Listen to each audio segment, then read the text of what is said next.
Hey friend. So today I want to talk about three terms that I use really frequently in my videos, and they sound really similar, but I have distinctions between the three. And so I want to clarify what it is that I mean when I say rejection, neglect, and abandonment. So because they are really similar, people frequently think that they're just the same thing. You're not loved, and that's that. But the intent behind the actions of the person who is perpetrating or causing that sense of rejection, neglect, or abandonment, those matter. And so I want to talk about what I mean when I say neglect. Neglect is caused by circumstances as far as I would define it. So, neglect can occur when the parent, in their heart, um, might love you, might really like want to cherish you, might want to be a good parent to you, but are just not equipped, whether that's through physical means, teaching you like physical means as in giving you resources, like intellectual means by like teaching you, giving you knowledge and wisdom, um through like skill means, so basic life skills, like taking care of yourself, keeping your space clean, um, making sure that you look presentable, you know how to take care of your hair, brush your teeth, iron your clothes, take care of like, just take care of yourself in the physical sense.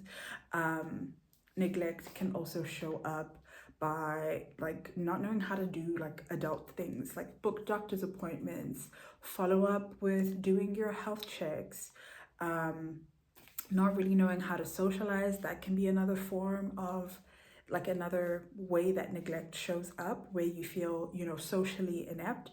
Like those are things that, like, barring some kind of cognitive disability, those are things that should be modeled through connection. And so sometimes neglect will happen when there's a well-intentioned parent but who either isn't able, or circumstances don't allow, or they themselves are not equipped to pass on to you the things that you need in order to be a well-rounded adult in the world, functioning in the world. And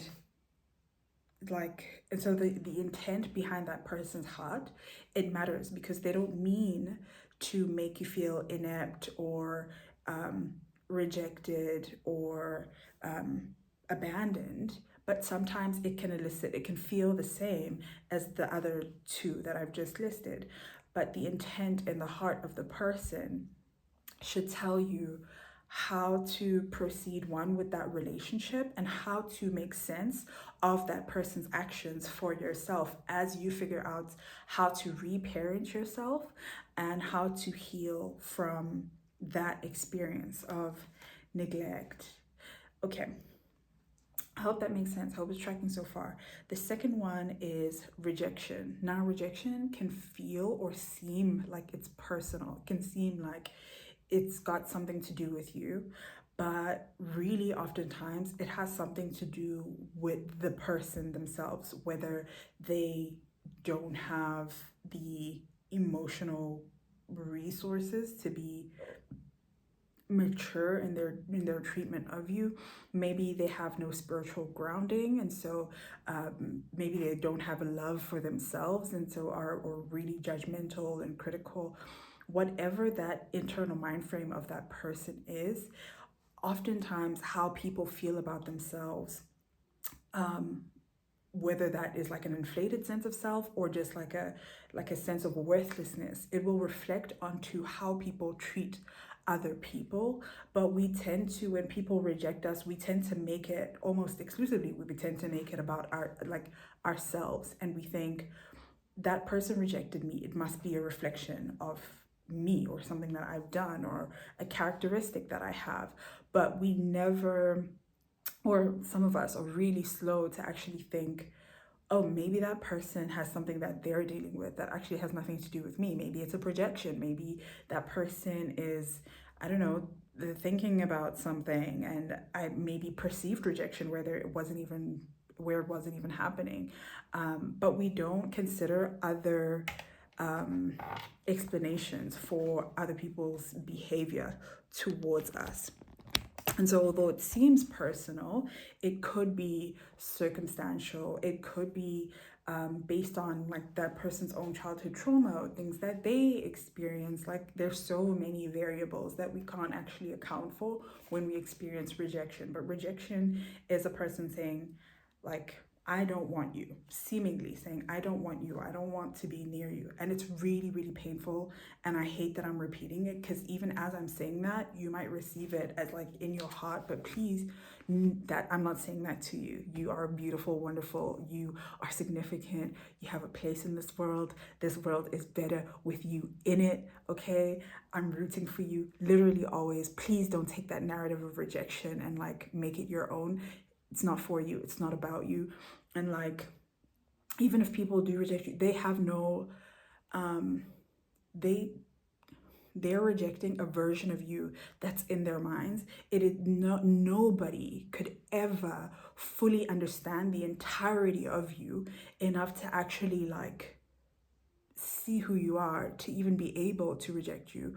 God is the only person, you and God, even God knows you more than you know yourself, but God is the only one who has like a full understanding of who you are and everything that encapsulates you. And so like God would never reject you. He's already accepted you. He's already forgiven you. He's already seen everything that you could ever consider a flaw, and he's still like, I choose you. I want you to come to the front. He still loves you anyways. So like, let's just put that on the side, okay? Because it's not based in truth. It is a lie. People will pick apart certain characteristics that they think are you, or will, based on their frame of reference, will make certain presumptions about who they think you are, or they will project their own insecurities onto you. And to you, like, especially if this happens when you're really young, you won't really know to separate yourself from those judgments. Okay, so let's just, please don't do that. Like, let's carry on. The third one is abandonment. So this one, it's a little bit of both. It's circumstance and it's choice. It's circumstance or it's like seemingly personal. But abandonment, again, it can come from a person just not being equipped or able to see you for who you are, or see themselves as a capable parent, a loving presence.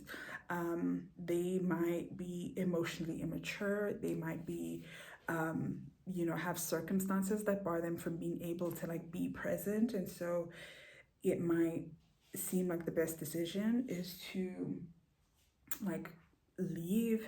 And for the abandonment part, there's so many of us. Like I had such a hard time healing from my emotional abandonment, my feeling or sense of abandonment when I was growing up, because I thought it had something to do with me.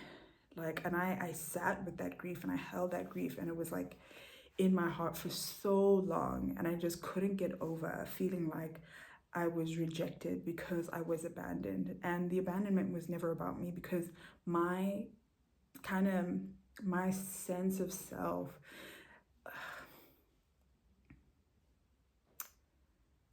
like the me that could potentially be rejected had not even formed yet.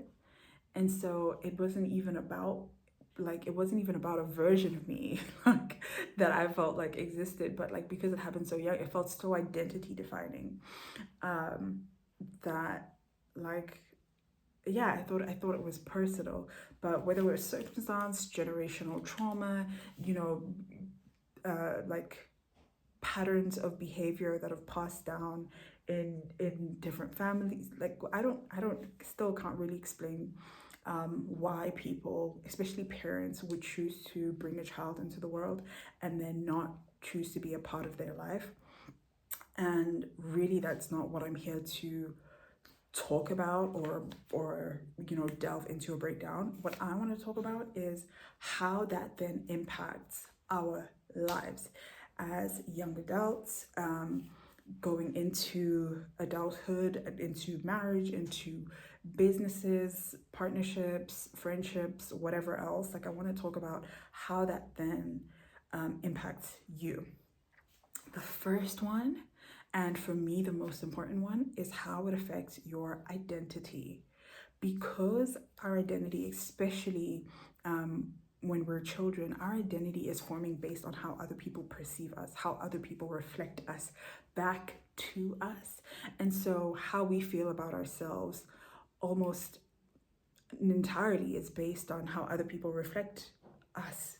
So, whether that is them mirroring our emotions, them showing us how to love ourselves, affirm ourselves, care for ourselves, and like because our whole frame of reference is other people centric, and we're trying to learn our place in the world, our value, where we fit in, where we belong, how lovable we are. We're looking to others to tell us.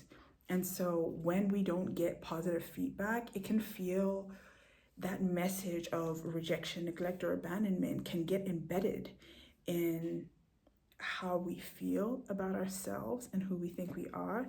And it can take years.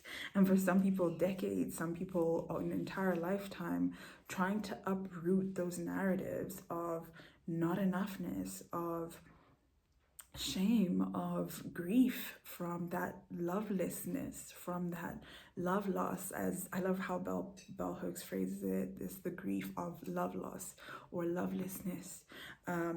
And sometimes it was never there in the first place, and that also is extremely painful. And sometimes it was there and then it got taken away, also extremely painful and identity defining. Because instead of looking, we don't have the objectivity when we're younger to think, why, like, what's wrong with the other person, or like what might be affecting them that they're not able to show up for me, what's happening in their world.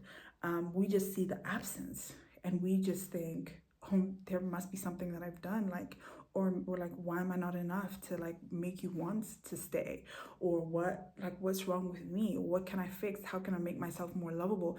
And we don't actually take the time to think, yeah, like, what are the factors that other person is dealing with that are making them behave in such a way that makes us feel alone or abandoned. And it is really difficult. Anyways, so I want to just say that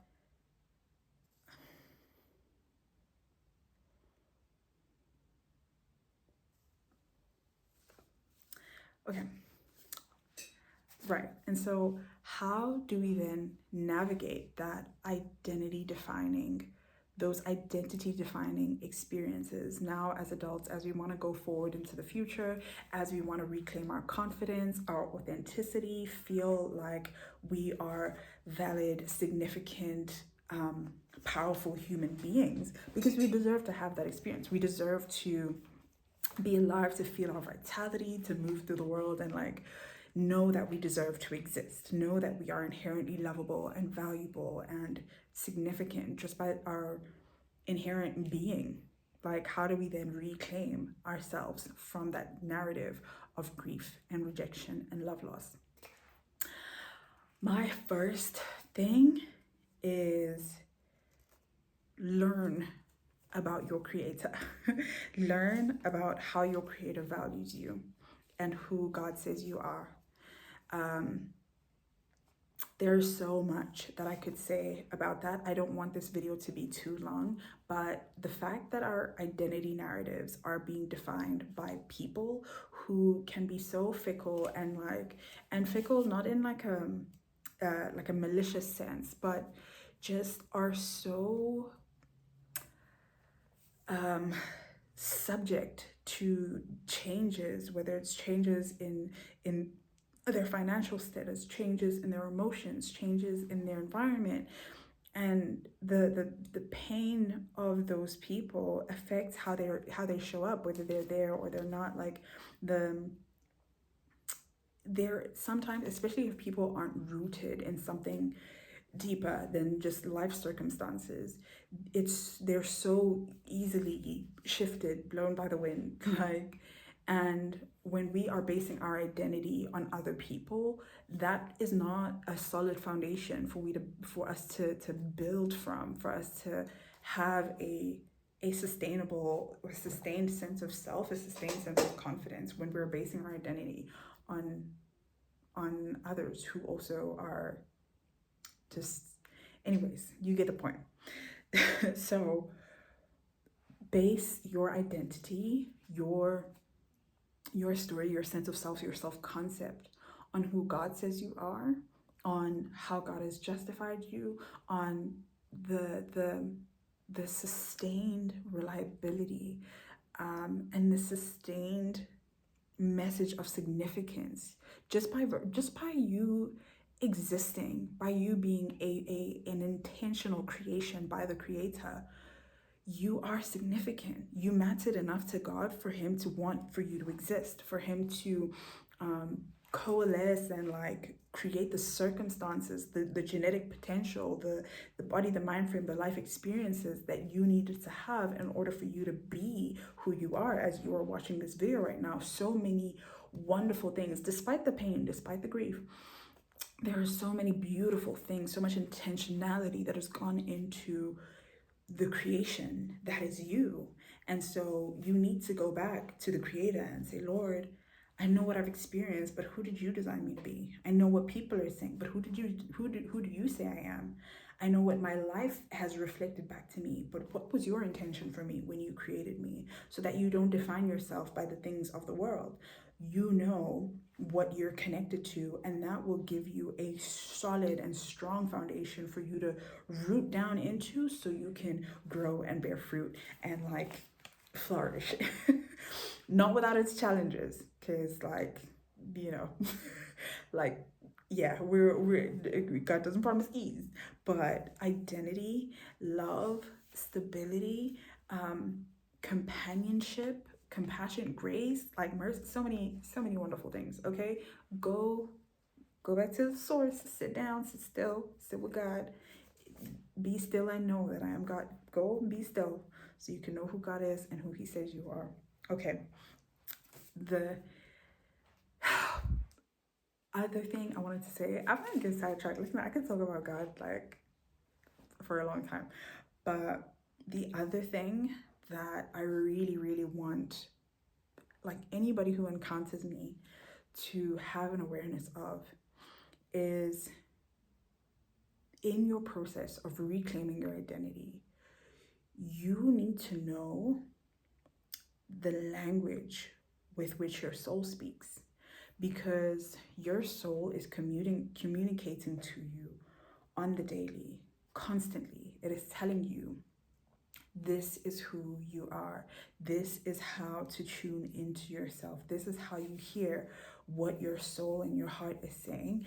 And I believe that our soul language comes through creativity.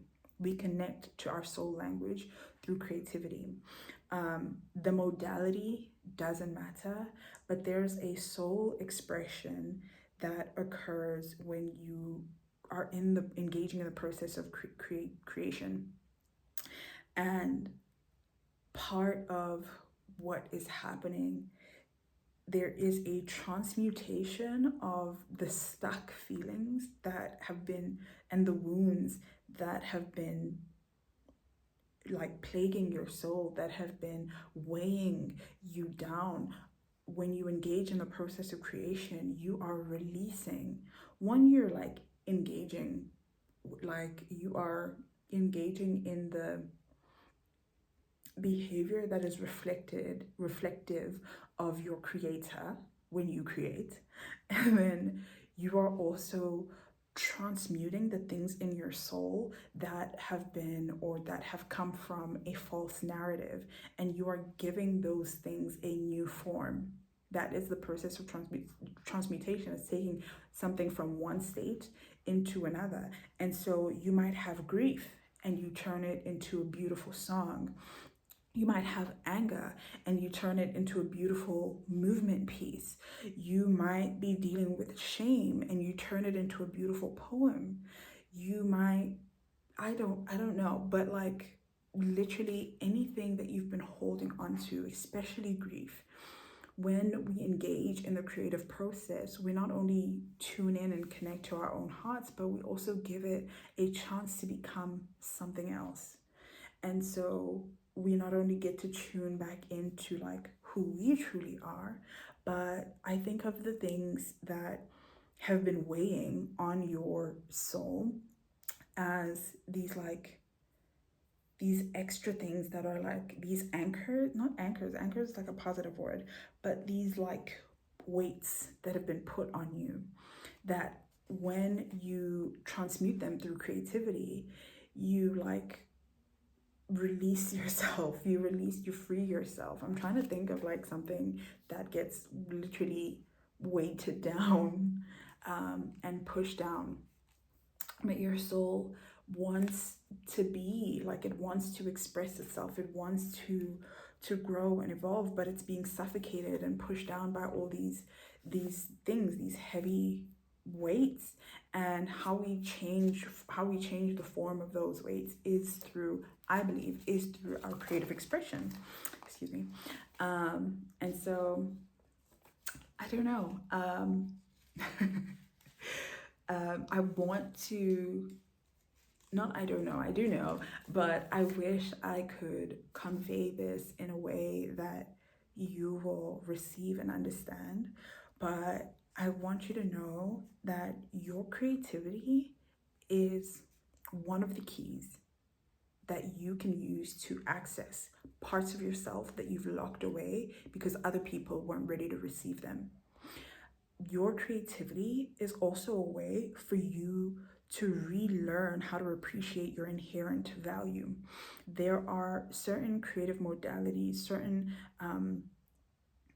means of creating that God has planted in you, that as you tap into, you yourself will recognize, oh, there's more to me than the shame. There's more to me than just grief. There's more to me than just the pain and the trauma of this life experience. And as you tap into that, you will have an opportunity to grow, and you'll also have an opportunity, if you so choose to share it, you'll also have an opportunity to heal others if you choose to share that creative language. I do believe creativity is medicine. It is like soul medicine. And as you share your creativity with the world, your unique gift, it doesn't even have to be like a creative process. It could be a sport. You could be an F1 driver. I don't care. Whatever it is that speaks to you, whatever it is that is calling you as a means of expression, and yes, like this language of vitality, of your innate or unique being, whatever is calling to you, like tap into that and be intentional about tapping into that so that you can relearn how to witness and affirm and validate yourself in that creative process. Yeah, that is all for today. I really hope that this spoke to you. If it did, please feel free to leave a comment down below, like, share, subscribe. I would really love to hear from you, especially if you have a frame of reference, or even if you don't. If you have a frame of reference for what I'm saying, or even if you don't, I would love to hear what your understanding of what I've just shared is. For now, that's it from me. I will see you again soon. Okay. Love you. Bye.